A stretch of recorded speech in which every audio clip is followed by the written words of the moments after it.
We Saw a Thing is a movie podcast about remakes and sequels.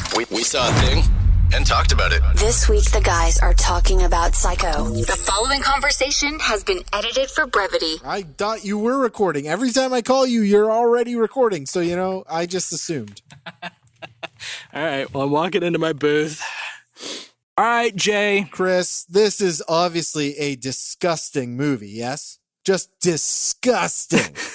How do you mean? So much so that Walt Disney refused to allow Hitchcock to film at Disneyland in the 60s because of Psycho. What? Yeah.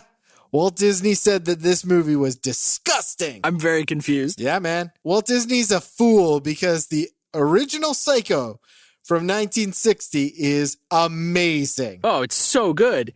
This is a weird one, man, because I watched the same movie twice. One of them was in color, and one of them was bad, and the other was great. But I watched the same movie twice. Yeah, okay. So, as far as I'm concerned, the 1998 movie did not need to happen. It shouldn't have happened.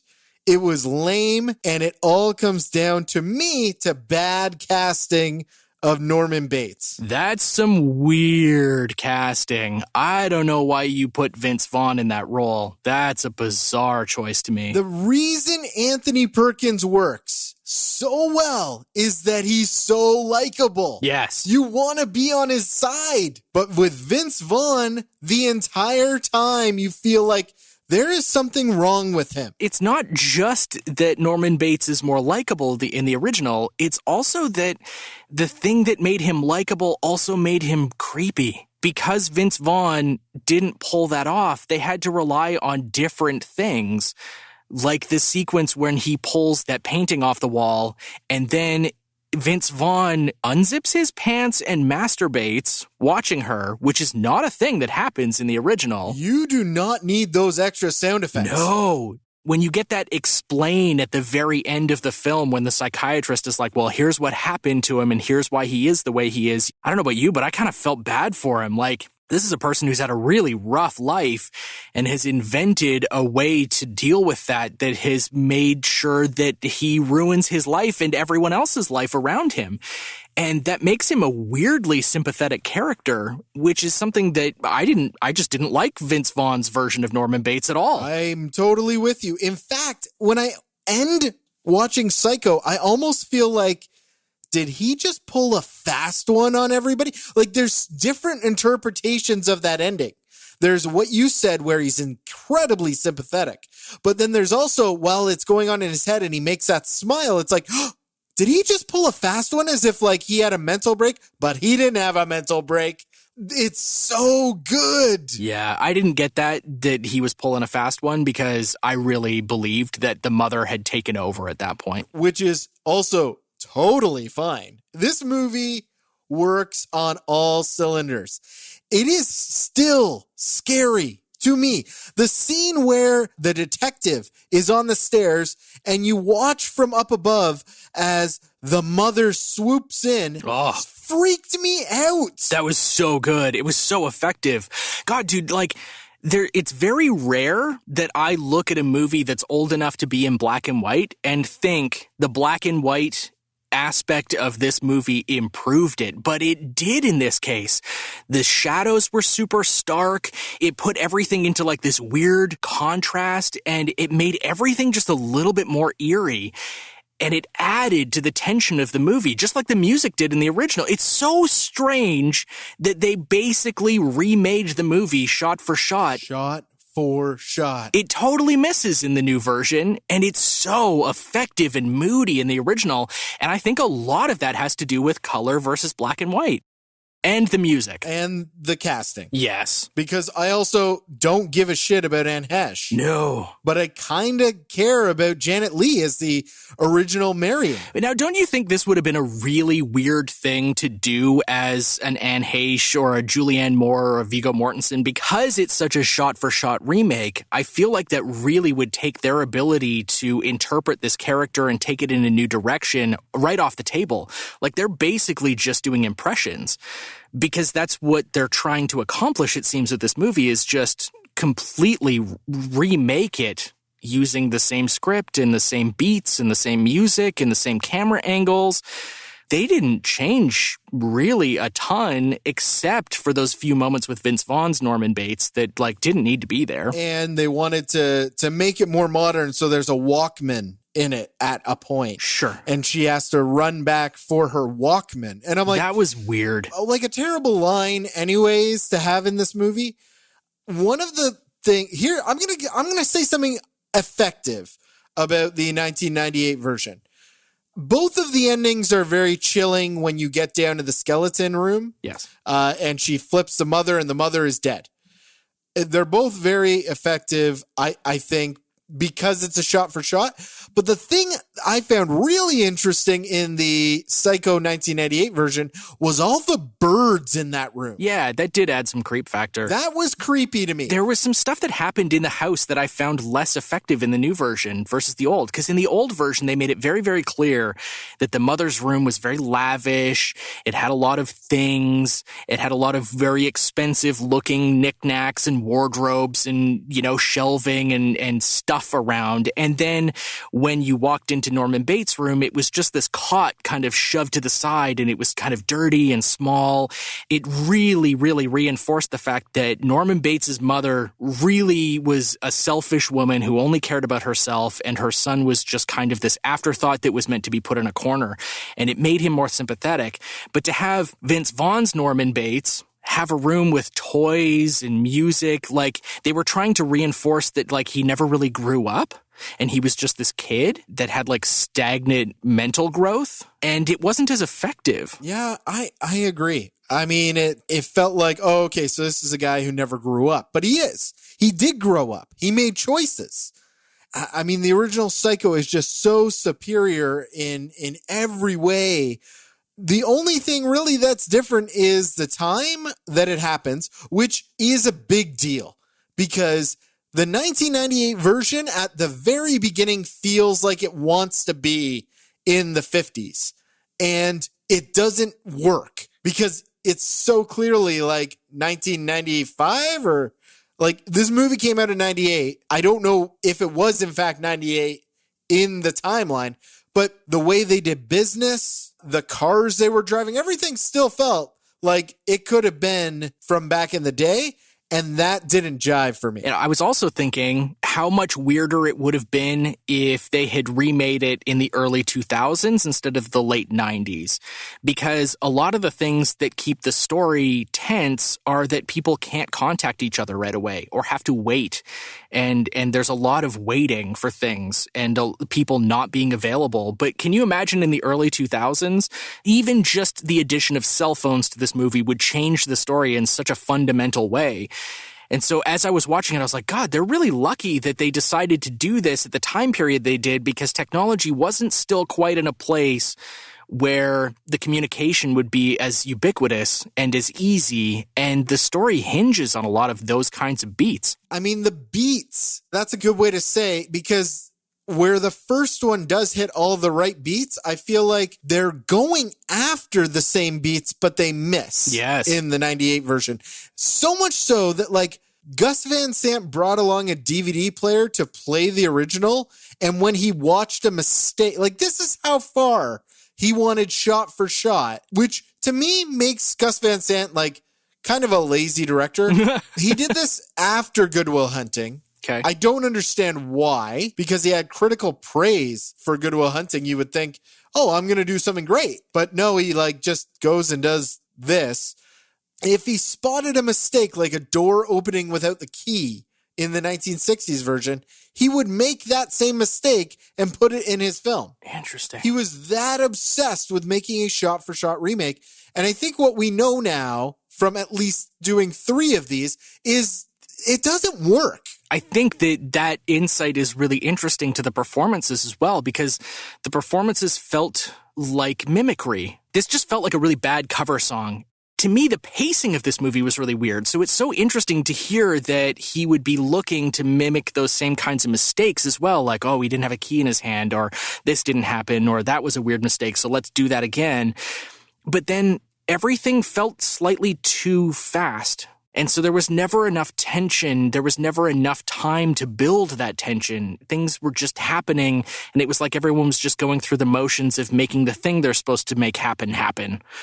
And that, like, it lost so much of the energy and the creepy factor because of that. It also just feels out of place, man. Like, Yeah. That's the other piece of this. 1960s didn't have movies about serial killers. And when you see this on screen from the perspective of somebody seeing it for the first time in 1960, it's groundbreaking. Yeah. You don't do a shot-for-shot shower scene like this and the way they kill the detective in 1998 after you've seen films like Scream. Mm-hmm. Now we've seen how you kill people on screen. Yeah. So why are you showing us this? This was also a weird watch to me because Psycho, the original, is such a part of just like pop culture, that music and the shower scene and that turn is just such an ingrained part of like movie pop culture now.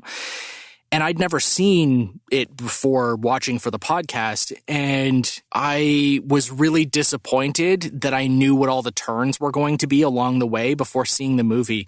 That would have been a mind-blowing experience because you are attached very clearly to Marion as the main character, and then to have her die a third of the way through the movie, and the main character is now Norman Bates, that's such a weird turn. And now it's gone from this like, okay, she's stolen money and she's on the run and she's trying to help out her boyfriend. And it doesn't mean a damn thing. And it doesn't matter. And it ends up being this story about something so completely different. And she's just in the wrong place at the wrong time. If I didn't have any knowledge of that story going into it, this would have been such a great experience. That would have been so cool to see that fresh and without any knowledge of it. So I watched Psycho, the 1960s Psycho, for the first time, and I'm sorry to say it, for the first time about a year ago. So obviously I knew of all the pop culture references and all the steps that were going to be taken here. I still found it beyond effective. I couldn't believe how well done it was. I couldn't believe I jumped at that stairwell scene. I was captivated by this film in a way that I never will be with the 98 version. Critics agree. Like, it's not like we're making this shit up. 95% Rotten Tomato score for the original Psycho. 38% for the 98 version. That's hilarious. If this isn't telling filmmakers don't do shot-for-shot remakes, I don't know what is. Well, I don't know what the purpose of that is. Like, what are you trying to accomplish as a storyteller when you're just completely stealing a blueprint from another more effective storyteller? I don't understand what the rationale is for that. Like, I could see if some small budget, high concept film, and they were like, oh, we had to take so many shortcuts and I didn't get to tell the story I wanted to properly, and then they explode and become this really big deal in Hollywood, and then they're like, hey, I'd really like another crack at that. I'd really like to remake that like student film I made, or, you know, that the first movie I made on like a shoestring budget, and then get another crack at it with a bigger budget and a more talented cast and, you know, better music and that kind of thing. Like, I can understand the rationale of wanting to do that potentially, but this just makes no sense to me. Exactly. I mean, look, this little remake experiment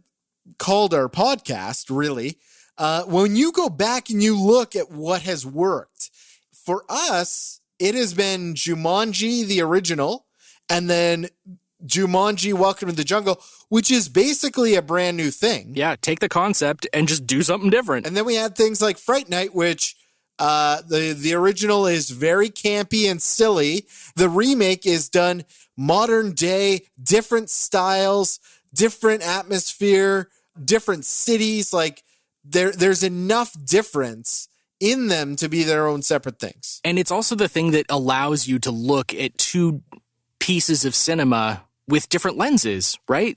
Like, you have been talking a lot in the last few episodes about movies that haven't landed with me, and you've provided insight on the time period when the film was released and created space for me to start to understand why things were done in a specific way, which has allowed me to then, in retrospect, look back at those movies and be like, okay, it's not that it was bad, it's that I don't understand some of the context. And that's really valuable information information when you're looking at some of the classic movies that we're talking about. But this doesn't really qualify for that.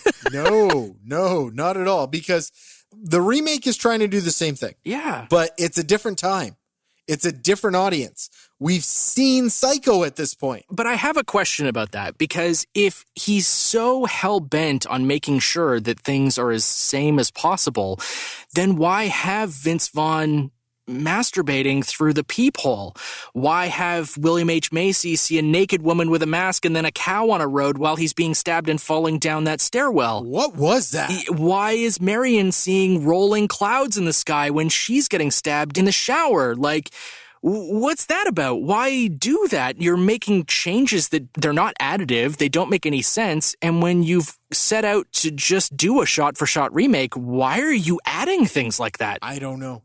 I don't know. Like okay, there was certain things that the technology wouldn't allow for back when Hitchcock wanted to do them that they did include in Gus Van Sant's version. Okay. Like at the very, very beginning of the movie, Hitchcock wanted an opening shot to be long, complete pan, zoom over the city, and then right into Marion's hotel room. But they couldn't do that. Right. So he was able to do that. But it didn't add anything because of it. It was just like, hey, Hitchcock, I know you're dead, but I did this for you. Here's the weird thing. Like when he was asked why he did a shot-for-shot, full-color remake of Psycho, Gus Van Sant replied, so no one else would have to. Why would anyone have to? What does that mean, man? Why would you have to remake this? Nobody has to do that. This movie still stands up. It stands up huge. It's still a great film. Why? Wow, that makes no sense. That's like really angering. Yes, I know. The thing is, like, the actors who are very talented, for the most part, like William H. Macy just wanted to work with Gus Van Sant. Sure. He's like, no, the reason it sucks is because it was too faithful a remake. And interestingly, he's one of the only actors in this movie that doesn't feel like he's doing an homage or an impression. Like he actually feels like he's bringing something to the role. I enjoyed him in his performance in this movie. Oh, God. Listen, we don't even need to talk about the 1998 version. The 1960s version, when Janet Leigh is pulled over by the cops, is so intense. Like, it is so thrilling watching her trying to, like, quickly move that car and turn over that car. I love that scene. There is so much to love about that original. And Anthony Perkins, when they're in the parlor, is, like, really, really normal for the most part. Except for, like, what they're talking about, which isn't the end of the world. He only is weird near the end when she immediately gets up and reacts to him being weird and then leaves. Anne Hesh is just there doing nothing. She's just playing along and it's like, no, I'm going to go now. No. You would have a reaction to what this man is saying. Yeah, it's an interesting turn in the parlor in the original because it only starts turning and getting really weird when she says, well, why don't you put your mom someplace? And then he gets like a little bit overly aggressive about that. And then it's kind of like you get this insight at the end of the movie where you're like, well, no, he's got these two parts of his personality. He's got this very like meek, mild, like he's eating candy, he's giggling about stuff, he's making weird, like crappy jokes, and like he's just like a little bit too innocent. Yes. And then he's got this other side of him that's like very overly aggressive and taking offense to things, and is very opinionated. That was a very creepy, eerie scene that needed to be as long and drawn out as it was. Otherwise, it's just not as effective as we know now with proof from the 98 version. That's right, yeah. And I mean, that shower scene is so iconic. And I know you're saying that, like, it's beat for beat, but it's still really intense because we don't see Norman in that, right? Like, we see a woman coming in, right? But again, that's the thing that made the black and white so much more effective about the original, is that they weren't having to rely on like, oh, well, her eyes are all blurry from the water and the pain. And that's what the kind of thing they had to rely on in the new one, because like, it's just so much clearer what's happening because of, improved camera technology, color. lens technology.